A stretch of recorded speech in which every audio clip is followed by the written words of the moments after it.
Bonjour Cédric Dupont. Bonjour Marc. Alors je vous présente Cédric Dupont, qui est un pro de la photo animalière, encore un, qui habite dans le sud de la France, à Nice, hein, enfin dans les environs de Nice, dans 06 quoi. Ouais, on peut dire, à Antibes. Voilà. Donc proche du parc national hein, Je suis à ton tour. du Mercantour, qui voyage aussi pas mal. Voilà, donc tu vas nous présenter un petit peu ton activité. Oui. Tu fais des stages aussi, donc tu vas nous dire tout ça. Oui, tout à fait. En fait, je suis passé pro peu de temps après être devenu ambassadeur pour Jama. J'ai eu l'opportunité en fait de signer un contrat avec une agence Nature Image pour pas la nommer et contrat d'exclusivité. Donc tout s'est enchaîné à partir de là et petit à petit, si tu veux, j'ai réussi à décrocher d'autres partenariats avec des entreprises. Il y a eu Sigma, avec lesquels je travaille toujours beaucoup. Il y a aussi Akamac, qui est une entreprise de vêtements, si tu veux, techniques pour la montagne. Donc, dans mon cas, c'est assez cohérent. Je crois que d'ailleurs, Grégory Paul, qui est un ami ambassadeur JAMA, est aussi partenaire avec eux. Et tout s'est enchaîné assez vite et petit à petit, si tu veux, l'activité s'est vraiment développée au point de faire des stages depuis un an maintenant avec une amie qui est accompagnatrice guide en haute montagne. D'accord. Voilà. Après, j'ai la chance, si tu veux, du fait d'être basé sur Antibes, d'avoir un bon emplacement géographique, à savoir 1 heure à peu près des montagnes du Mercantour, mais aussi 2 heures, 2 heures et demie de route pour aller jusqu'en Camargue et l'opportunité aussi de photographier sur les bords de mer. Donc, ça me donne un éventail de possibilités qui est assez intéressant pour les stages. C'est ce que je m'étais dit à l'époque. Et en plus, c'est vrai que j'ai l'opportunité de voyager pas mal. Donc, j'ai fait Nord-Vietnam et Kenya ces dernières années. Donc les stages, pour te contacter, tu as un site internet, bien sûr. Tout à fait. J'ai le site internet qui est le meilleur moyen. Donc, c'est www.nature-et-photographie.com.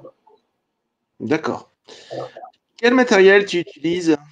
Alors, j'ai 2 boîtiers. Je travaille sur 2 boîtiers plein format. J'ai un 5D3 et un DX de Canon qui me donnent entière satisfaction l'un comme l'autre d'ailleurs. Et en termes d'objectifs, le partenariat que j'ai avec Sigma me permet de travailler avec un 150-600 que j'ai là par contre à temps plein parce que très adapté à la montagne, du son poids et sa polyvalence. Et après, je travaille pas mal avec un 500 mm que j'ai notamment énormément utilisé au Kenya dans des conditions qui étaient assez exceptionnelles. Ok, très bien. Tu peux nous montrer tes photos? Bien sûr.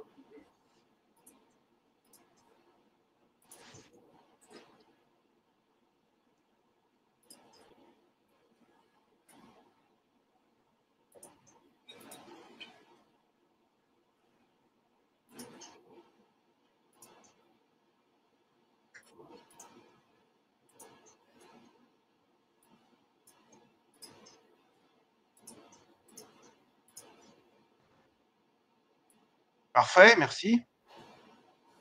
Voilà, alors là, je vais attaquer de suite, si tu veux, par le voyage que j'ai pu faire avec les équipes de Tony Crocetta au Kenya, dans le Masai Mara. C'était des conditions qui sont. Bon, avec Tony Crocetta, c'est toujours des conditions qui sont assez exceptionnelles. Hein. C'est un habitué du Masai Mara. Il y vit énormément. Et il a une équipe autour de lui de guides Maasai qui sont vraiment hyper bien formés sur ce genre de terrain, avec la capacité et le savoir-faire de nous positionner à chaque fois correctement, sachant que forcément on travaille dans des 4x4 et que c'est pas toujours évident de réussir à trouver la bonne approche par rapport aux scènes qu'on peut avoir ou aux sujets qu'on peut avoir. Là, en l'occurrence, cette photo a été prise lorsqu'on attendait la sortie d'un léopard qu'on avait distingué dans des feuillages. Et le léopard se faisant attendre, moi j'ai l'habitude, si tu veux, de travailler en étant assez ouvert sur le monde qui m'entoure, sur ce qui se passe autour. Je trouve ça assez important de rester à l'affût, justement.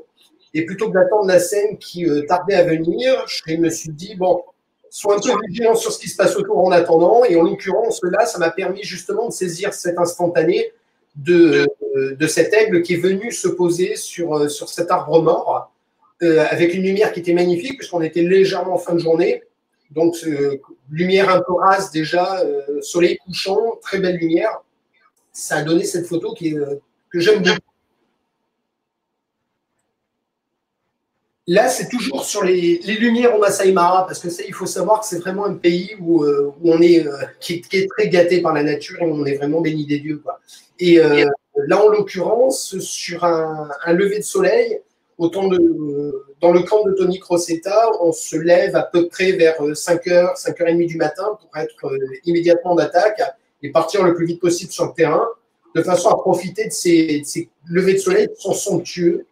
Et généralement, on se positionne de façon à essayer de saisir, comme ça en ombre chinoise, certains paysages ou certains animaux qui se distinguent particulièrement bien. Donc là, en l'occurrence, ça m'a donné une très belle photo qui m'a demandé un peu de boulot en termes de réglage parce que je ne voulais pas être totalement sur un contre-jour. Je voulais un juste milieu, qu'on devine légèrement la végétation et les animaux pour obtenir cette ambiance un peu particulière du lever de soleil. Voilà. Et là, tu as l'exemple même du contre-jour typique qu'on fait là-bas, c'est-à-dire silhouette de l'animal, silhouette de l'horizon et les lumières derrière qui sont à tomber, quoi.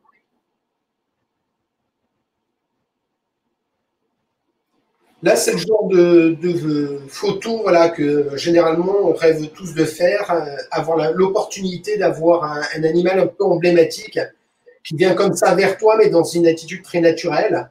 Là, en l'occurrence, avec les guides, on a l'habitude de communiquer dans les véhicules de façon à obtenir un positionnement qui est un peu idéal.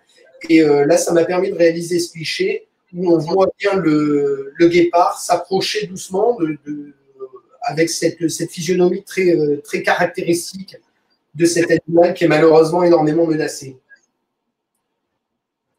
Et après, c'est l'opportunité de saisir des instants comme ça, voilà, qui sont très, très intéressants pour les photographes, à savoir du comportement animalier pur de dur. Et j'aime beaucoup positionner des fois l'animal dans son environnement, qu'on devine un peu son cadre de vie.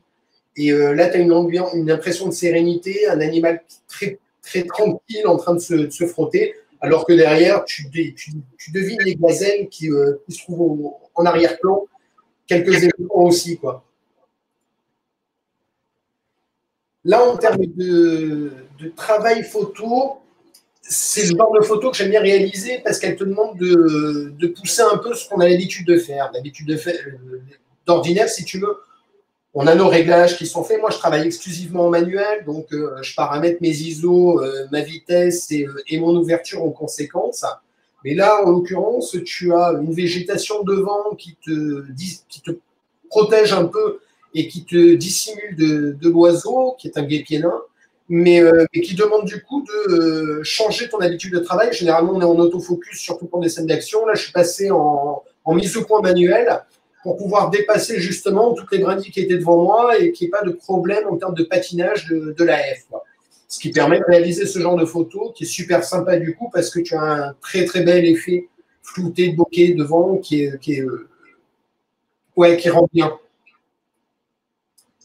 Et là, justement, tu as le contre-exemple, toujours au Kenya, sur le 500 mm de Sigma. On a cet oiseau qui est un jabiron juvénile qui est en approche. Je me suis douté qu'il allait venir se poser. On avait un petit marais devant nous. Je me suis douté qu'il allait venir se poser, probablement chasser un peu là-dedans. Donc je me suis dit, bon, il va falloir vite assurer parce qu'il est en vol, il est assez rapide. Le problème, si tu veux, c'est que derrière, tu as des arbres. Et c'est là que tu t'aperçois si ton matos, en termes de rapidité d'autofocus et de mise au point, suit bien, quoi. Et là, en l'occurrence, l'AF a bien suivi, n'a jamais patiné malgré ces perturbations qui étaient derrière avec ces troncs d'arbres. La mise au point a été en permanence faite sur l'œil de l'oiseau, ce qui m'a permis de capter cette impression d'arrivée assez majestueuse de cet oiseau emblématique du Kenya.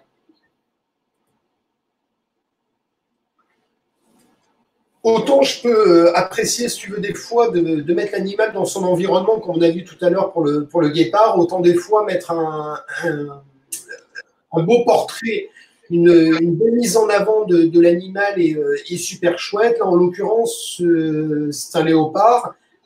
Léopard qui est très graphique comme animal avec ce pelage et ses taches. Et fin de journée, une ambiance assez sombre derrière, puisqu'il sortait là aussi de la végétation. Et je me suis dit, bon, on va essayer de jouer là-dessus, essayer de vraiment capter cette beauté pure de cet animal. Donc là, par contre, en termes de réglage, ben, c'est vite vu, tu montes un peu les ISO. Globalement, je déteste dépasser les 1000 ISO parce que ben, forcément, tu as du grain qui apparaît. Donc, ben, c'est juste une question d'ajustement et il faut aller vite quand tu es en manuel, quoi. Donc, cette photo a été réalisée vraiment rapidement. Il a fallu être hyper réactif parce que ben, le léopard n'allait pas rester pendant 5 minutes le temps que je paramètre tout ça. Donc, je l'avais un peu anticipé, heureusement, vu la luminosité qui baissait, et ce qui m'a permis de réaliser voilà, cette photo que je trouve vraiment très, très élégante, parce qu'elle met vraiment le sujet en valeur et purement le sujet, quoi.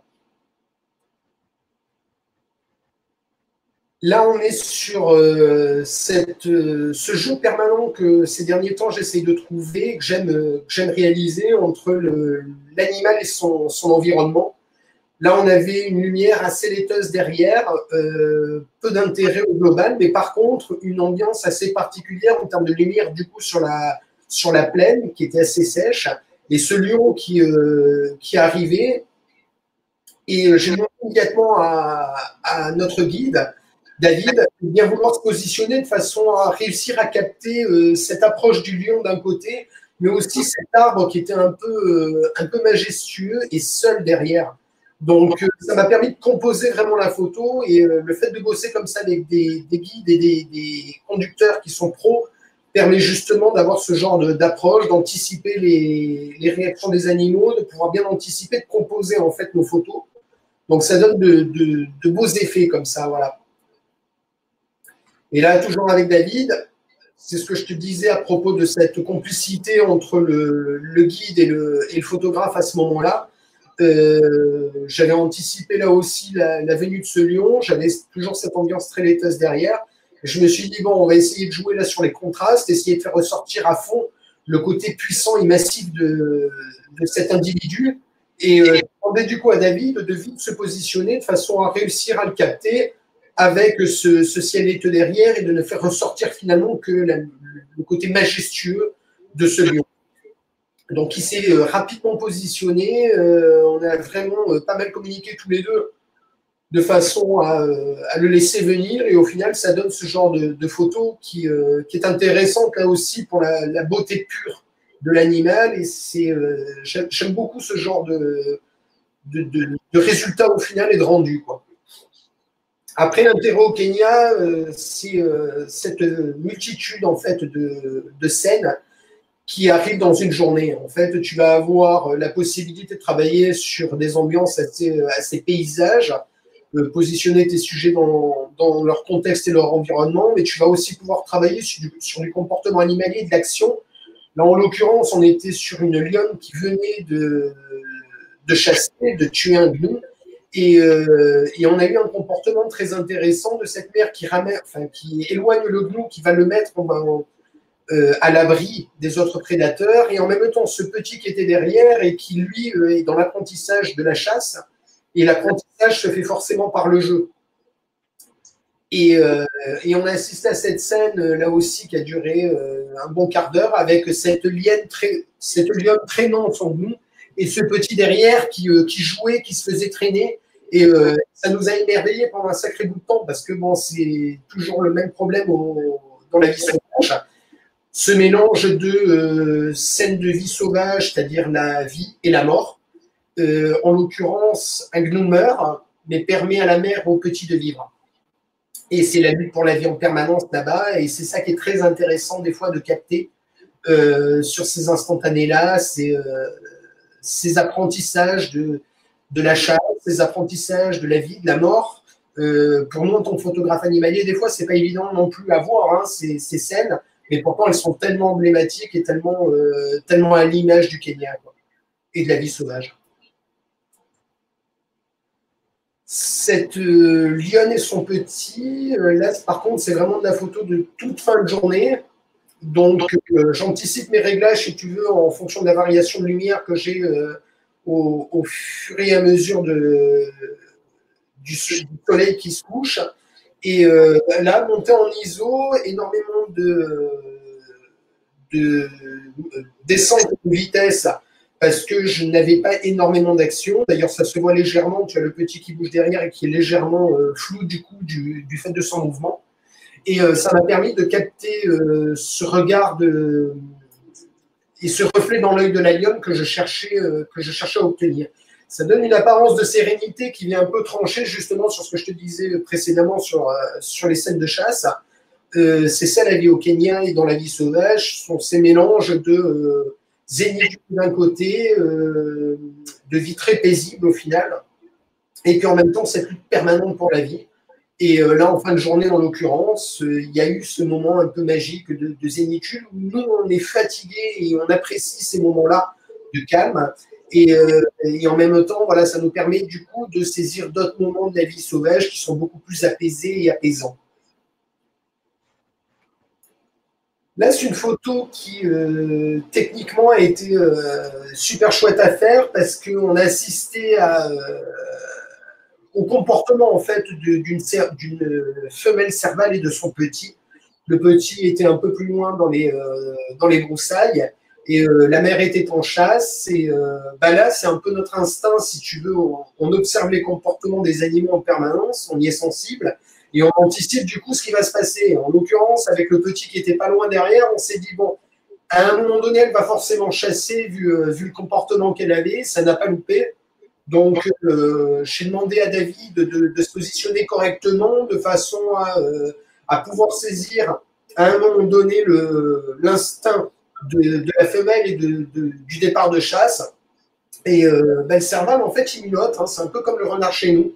C'est-à-dire qu'elle guette, elle observe et d'un coup, hop, tu as le fameux bond du serval qui arrive d'un coup et il faut vraiment avoir anticipé, notamment au manuel, avoir anticipé tous tes réglages, quoi. Donc ça, c'est l'aspect technique sympa de ce genre de photo. Il ne faut pas se monter en termes de vitesse ni d'ouverture pour bien capter l'environnement aussi qui se passe autour et ça, c'est assez important, quoi.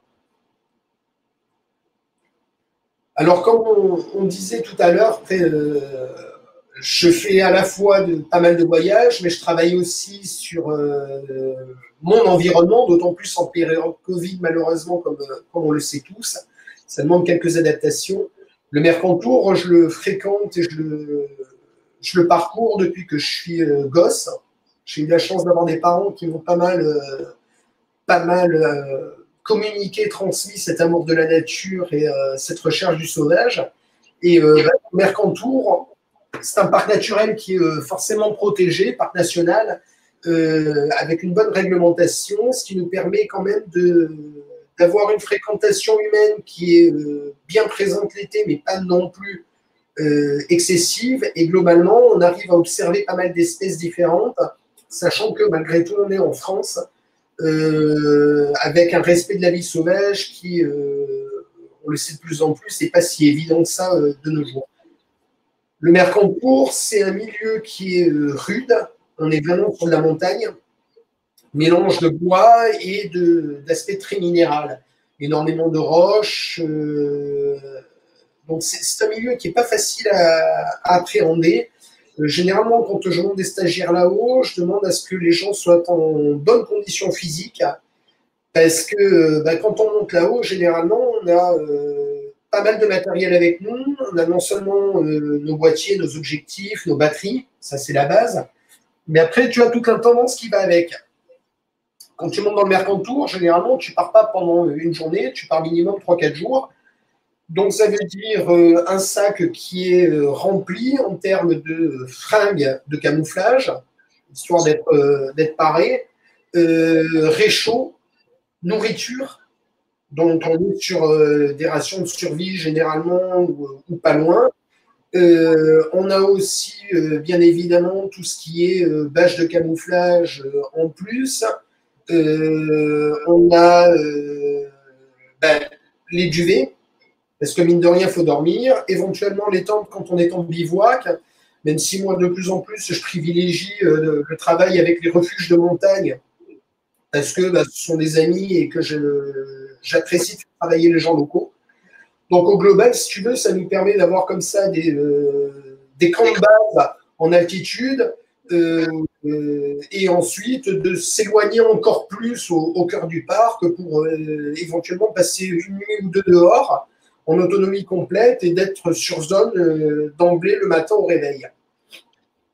Là, en l'occurrence, si tu veux, c'est une photo qui a été réalisée à l'aube, justement, sur un bec croisé des sapins.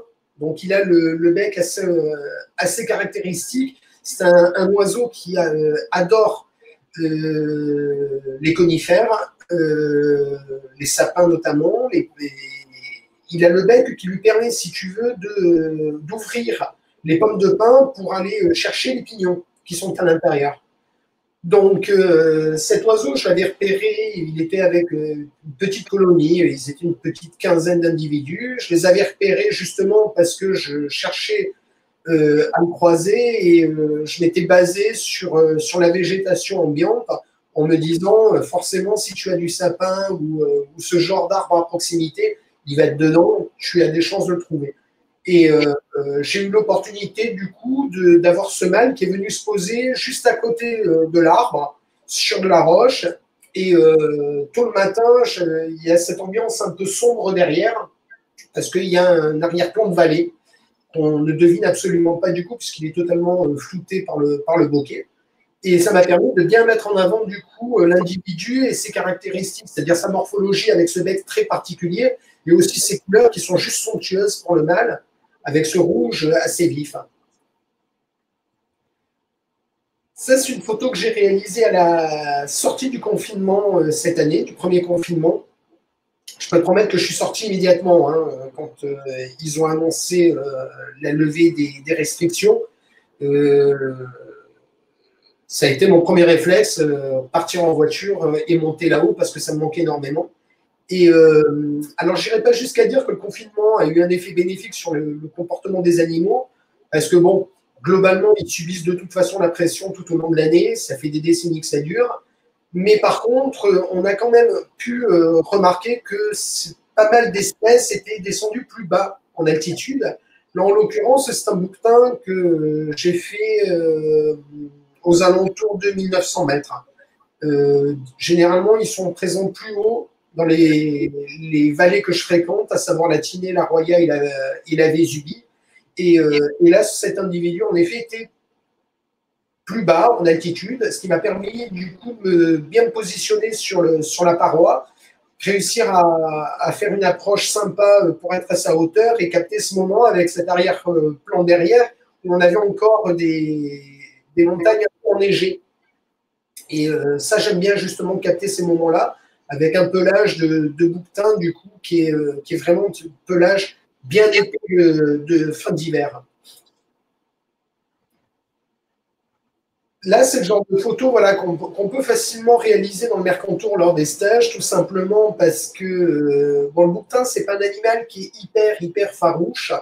Si tu as une approche qui est respectueuse, que globalement, tu es assez camouflé en termes de tenue vestimentaire et que tu n'es pas en orange fluo, genre chasseur ou jeune fluo, genre trekker, tu arrives facilement à te faire accepter par l'animal qui va te tolérer à partir du moment où tu respectes ces distances de sécurité, ces distances de fuite. Donc, bon, là, globalement, quand on travaille au 600 ou au 500 mm, l'animal est quand même à distance, il y a ce respect vis-à-vis de lui où tu n'approches pas et tu essayes plutôt de le mettre dans son environnement. Là, ça a été le cas ce jour-là avec cette étagne, c'est-à-dire une femelle bouquetin, qui s'est mis comme souvent sur un promontoire rocheux. Et hélas, bon, c'est un peu le genre de photo typique de montagne qu'on recherche, c'est-à-dire avoir une attitude emblématique de l'espèce. Le bouquetin adore se percher et pouvoir observer ce qui se passe autour. Là derrière, j'avais un joli fond essentiellement de forêt. Et cet environnement minéral au premier plan avec la roche sur laquelle elle était perchée. Donc ça m'a vraiment permis voilà, d'aller chercher cette belle position et cette belle attitude assez noble de cet animal.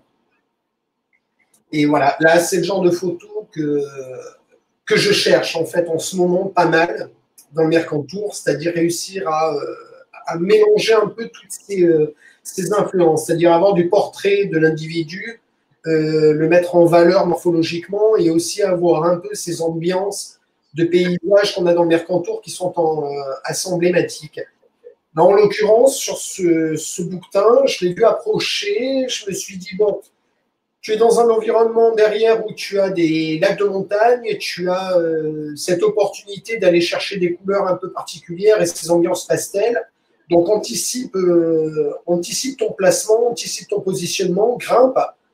Donc, bah forcément, avec le sac, tu galères un peu, c'est bien physique, mais tu essayes de prendre une bonne vingtaine, trentaine de mètres minimum sur l'animal, en plus de la distance que tu as grâce aux 600 mm. Et là, je me suis immédiatement, si tu veux, plaqué au sol et je l'ai laissé venir en me disant, OK, tu as un lac de montagne derrière, en arrière-plan, tu as la rive qui va se distinguer, tu vas faire bien correctement ta mise au point sur l'œil de ton sujet. Et derrière, normalement, tu vas obtenir ce léger bokeh avec des couleurs et des lumières qui devraient être assez pastel. Et le calcul a été payant, parce qu'en effet, c'est vraiment ce que j'ai réussi à obtenir, à savoir que c'était fait avec l'animal qui se distingue énormément au premier plan, et derrière, on devine du coup que c'est un lac de montagne. Autre ambiance, autre saison, là aussi un bel individu, un beau bouquetin, photo réalisée avec Jessica Vial, donc, qui est l'amie avec laquelle je bosse dans la Roya, qui est guide de montagne. Et avec Jessica, si tu veux, comme on connaît bien les secteurs et qu'elle a les accréditations pour pouvoir sortir un peu des sentiers battus, forcément, ça nous permet de nous aventurer dans des endroits où les gens ne vont pas. Et du coup, voilà, d'approcher des individus comme ça, où des fois, tu as un peu la surprise. Là, on était au détour d'un sentier et j'entends du bruissement au sol. Je me suis dit, bon, il y a quelque chose là qui est en train de se passer qui est assez particulier. Il doit y avoir un bel individu, parce que ça se sent au son qui est fait. Et avec du coup, on a approché hyper discrètement et à la sortie du virage du sentier, on est tombé nez à nez avec ce magnifique mâle et on était en plein automne. On cherchait, si tu veux, à réaliser des photos de rut. Et cet individu était isolé et absolument massif et majestueux. Et ça nous a permis de réaliser cette photo avec ces ambiances d'automne hyper typiques derrière, avec cette végétation qui est en feu, quoi. Et ce sont ça des photos que j'apprécie énormément parce que tu as une belle lumière. On avait anticipé les réglages, on n'a pas de scène d'action, mais on a un individu qui est super mis en valeur grâce à cet environnement tout autour. Là, toujours sur du bouquetin, le bouquetin, comme je te disais, c'est pas un animal qui est hyper farouche, mais qui est difficile à aller chercher parce qu'il est très souvent en altitude. Là, en l'occurrence, on était à 2200-2300 mètres. J'avais repéré, côté italien, cet individu qui était avec un autre qui était un peu plus loin. Bon, les mâles bouquetins, l'été notamment, sont comme ça en tout petits groupes d'individus, disséminés, dispatchés. Il faut vraiment aller les chercher, les repérer. Quand tu vois la couleur de son pelage et la couleur du sol, tu te doutes que c'est pas si facile que ça. Par contre, bon, quand on a l'œil, on finit forcément par les trouver. Et là, je me suis dit, bon, un environnement qui est hyper minéral, hyper montagnard, c'est vraiment le genre de photo que tu apprécies faire, mais par contre, il va falloir aller le chercher et réussir à le monter jusqu'à lui, ce qui n'est pas forcément évident dans cet environnement de montagne. Donc là, en l'occurrence, si tu veux, tu poses tout le matériel, tu planques au sol, tu anticipes tes réglages parce que tu sais que tu n'es jamais à l'abri d'un mauvais positionnement, d'un départ de l'animal. On ne sait jamais s'il y a d'un coup un prédateur qui arrive.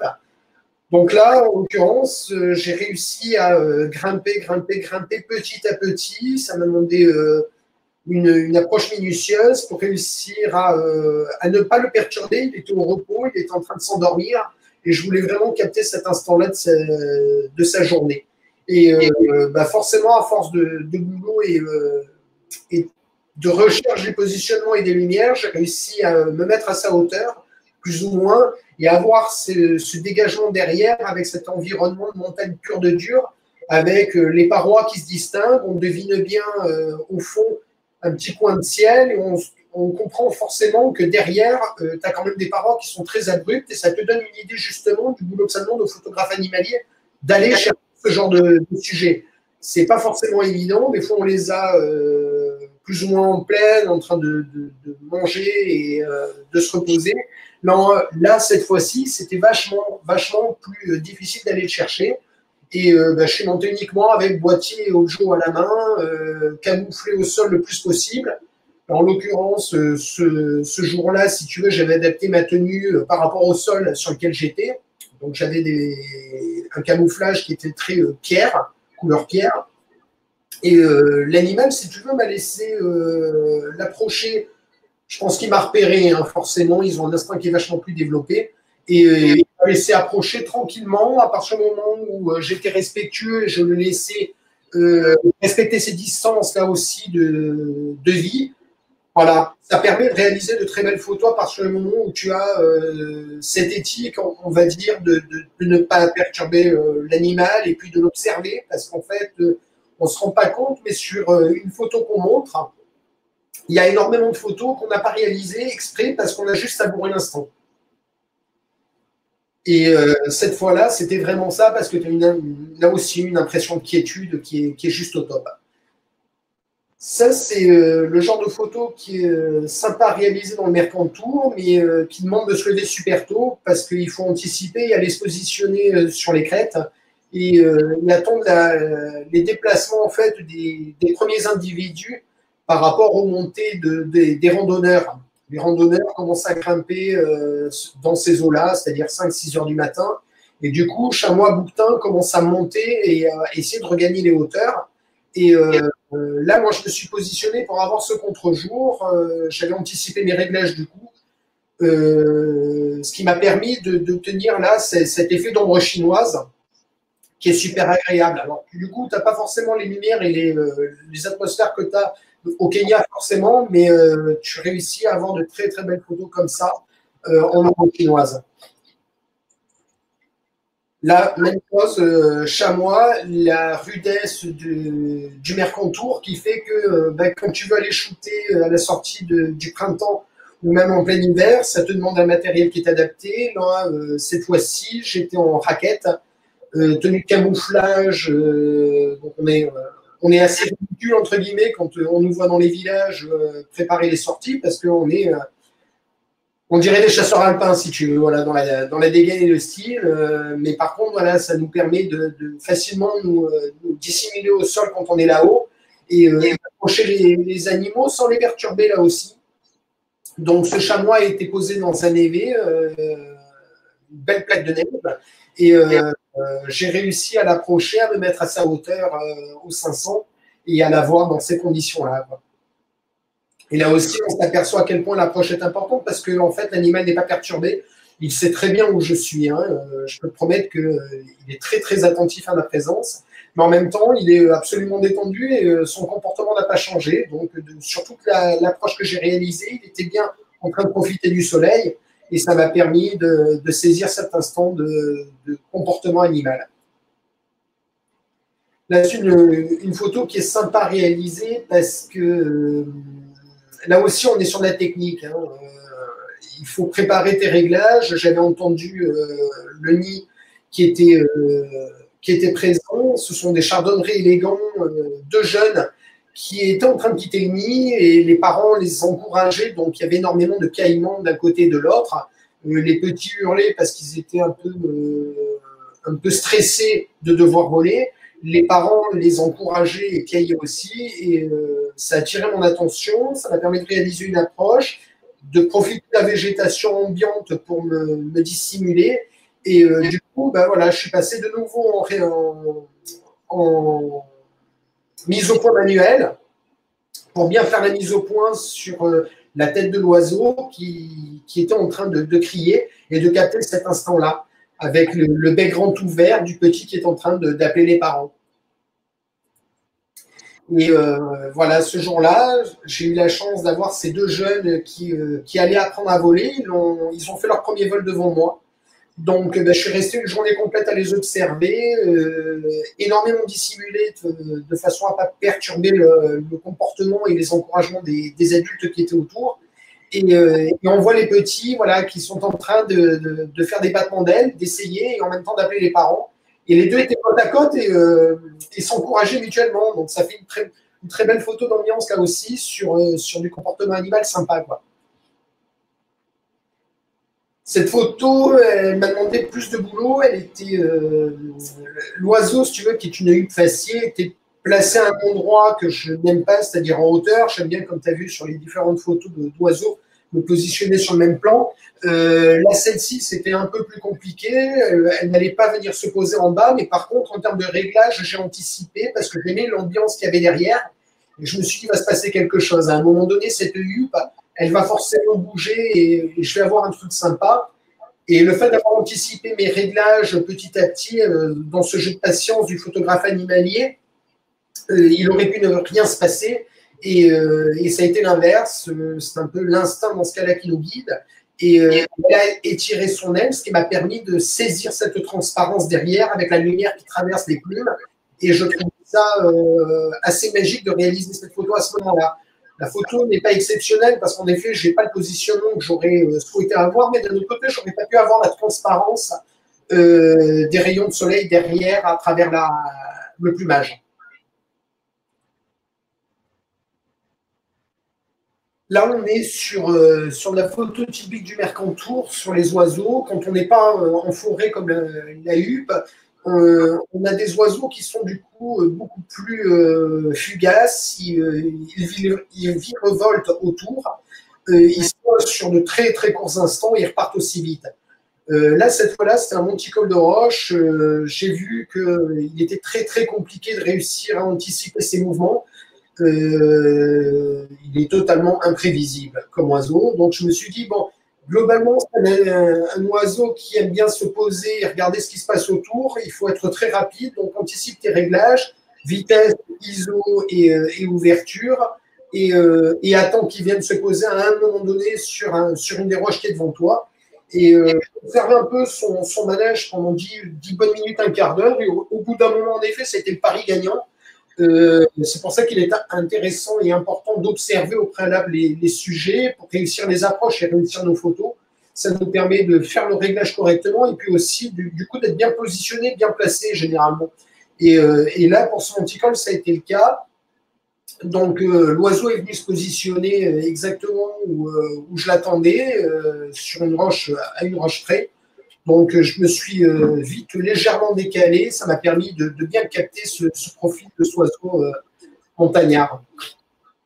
Là, on est sur du mouflon. Alors, le mouflon, c'est plus compliqué dans les zones que je fréquente que les bouquetins et chamois, parce qu'il y a moins d'individus. Ils sont plus présents dans les vallées de Latinée, généralement. Et le mouflon, c'est un animal, du coup, qui aime bien l'altitude.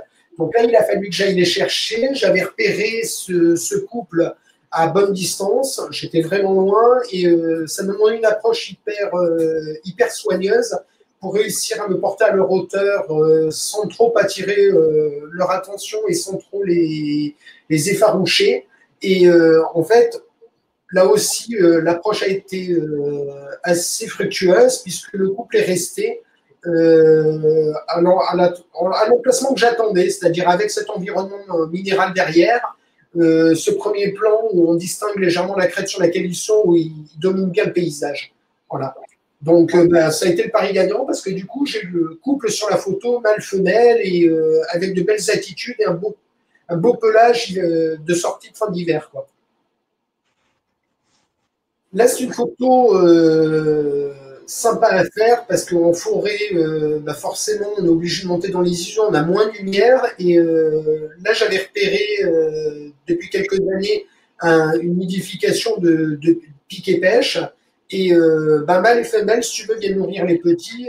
C'est chouette à observer. Et je me suis dit, bon, là, avec les lumières que tu as, essaye de bien te positionner de façon à avoir la tête de l'oiseau bien éclairée. Et ça a demandé un peu de boulot en termes de réglage là aussi pour pas avoir une tête du coup totalement brûlée par la lumière, mais en même temps de réussir à distinguer aussi le reste du corps de l'animal. Donc quelques équilibres, un jeu de patience là aussi en termes de réglage, et puis t'attends à un moment donné la venue de l'un des deux individus.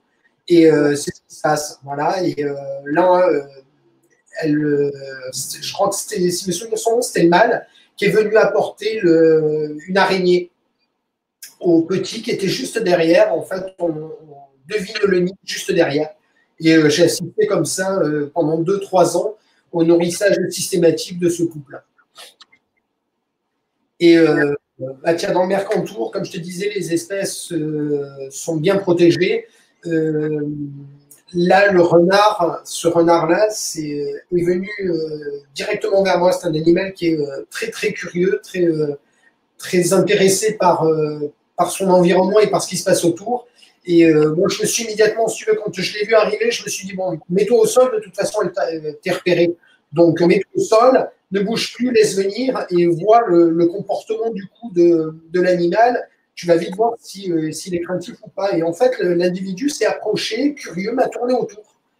Et là, je travaillais au 150-600 pour te donner une idée. Il a fallu que je renonce à énormément de photos, non pas parce que je prenais le temps d'observer l'animal, et pourtant, je peux te promettre que j'ai profité de l'instant, mais parce que l'animal est venu beaucoup trop près et qu'il est même venu sentir mon objectif étant très curieux du bruit du déclencheur. Donc, ça te donne une idée des photos qu'on peut réaliser lors des stages. Voilà. Avec un animal qui est juste magnifique comme ça dans son élément. Et ça, c'est une des dernières photos que j'ai réalisées cet été avec un traquet moteux que j'avais repéré, qui était posé au sol, qui de temps en temps relevait la tête. C'est un oiseau qui est hyper rapide là aussi sur ses mouvements. Et là, même chose. Mise au point manuel, tu sais qui se trouve à cet endroit-là, donc tu fais tes réglages et t'attends qu'à un moment donné, la tête se relève en espérant qu'il n'ait pas bougé, qu'il ne soit pas déplacé pendant qu'il était au sol, etc. Donc, c'est vraiment un jeu de patience et d'anticipation de la part du photographe. Et c'est ce qui fait le piment et le plaisir de notre boulot, quoi. Alors, comme je te disais, je fais pas mal de stages dans le Mercantour et là, on est en train de commencer à réfléchir sur des stages en Camargue notamment, parce que j'ai eu l'opportunité de faire des stages en affût flottant avec un ami qui s'appelle Simon, qui vivait là-bas à l'époque. Et l'affût flottant permet de réaliser des photos qui sont hyper techniques et très agréables parce que tu es vraiment au ras de l'eau, au niveau de l'animal, totalement planqué. Donc les oiseaux, si tu as une approche là aussi qui est respectueuse dans l'eau, te s'approcher, t'observent et se disent que finalement tu fais partie du paysage puisque tu es planqué sous une espèce de tente gonflable qui est totalement dissimulée. Toi, tu es caché là-dessous et l'oiseau finit par se dire bon, bah, c'est un îlot flottant. Donc, il te laisse approcher tout doucement si tu es vraiment respectueux. C'est hyper physique parce que toi, tu rampes. Il faut imaginer, tu rentres dans le marais, tu es très souvent dans de la vase ou dans des racines de jutsu notamment, qui est une plante invasive aquatique. Donc, c'est hyper physique, mais ça te permet de réaliser des photos comme ça qui sont assez graphiques, esthétiques. Là, j'ai vu cet aigret de Garzel, donc, qui est un oiseau très, très blanc qui se distingue. Ça te demande de bons réglages, du coup, pour ne pas avoir le côté cramé sur le blanc, pas brûler tes blancs. Mais une fois que tu as fait de chouettes réglages, ça te permet de mettre ton oiseau en valeur dans un décor, du coup, qui est hyper graphique, là, en l'occurrence. Tu as des strates de couleurs que je voulais impérativement reproduire, à savoir le bleu de l'eau, la rive, et ensuite la végétation qui se distingue au fond. Voilà. Donc ça permet de travailler un peu du coup sur des compositions très graphiques. Et toujours avec l'affût flottant, tu as ce genre de photo qui est super agréable à réaliser.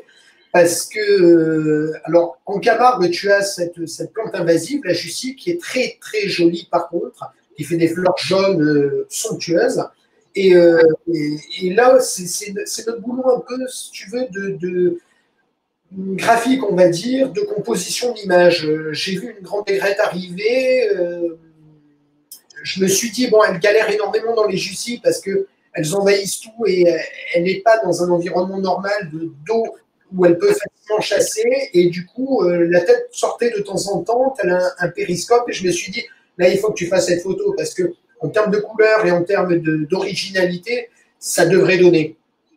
Et là, même chose, tu vois, tu travailles un peu tes réglages et tu obtiens ce genre de photo qui est assez sympa en termes de composition parce qu'en effet, tu as ce bokeh sur ces fleurs jaunes qui donne une impression un peu de marée en feu, là aussi, hyper illuminée, et puis cet oiseau qui se distingue. Voilà. Donc, on est arrivé au bout de la petite présentation des photos. Pas petite, je pense que j'ai bien ciblé tout le monde. Ouais, c'est bien. On a vu un petit peu tout ton travail, autant au Kenya qu'au Mercantour et en Camargue. Donc, voilà, si on on veut en savoir plus, ben, je pense que bien sûr le site internet nous renseignera. Et puis tu peux répondre aux questions par le mail qu'on trouvera sur le site aussi. Tout à fait, il y a toutes les coordonnées, y compris mon numéro de téléphone d'ailleurs, donc il faut surtout pas hésiter à me contacter dans ces cas-là. Ouais. Plein de photographes, notamment quelques-uns des ambassadeurs Jana, dont Patrick Trécu et autres qui font des stages eux aussi. Il faut surtout pas hésiter à nous contacter dans ces cas-là et à nous contacter de vive voix généralement parce que ça permet un échange qui est beaucoup plus spontané et naturel. D'accord. Ok, ça marche. Eh bien, merci beaucoup, Cédric. Je t'en prie, c'est un plaisir. Et puis salutations à tous les copains qui vont intervenir au cours de ces 4 jours de festival. Et puis surtout, je tenais à dire aux gens qui se lancent dans la photo animalière ou qui en font, que ce soit en amateur ou en pro, peu importe, de surtout pas lâcher, d'être respectueux de l'environnement qui nous entoure. Très bien, merci. Merci, Cédric. À bientôt. Merci. Bye. Bye. Ciao.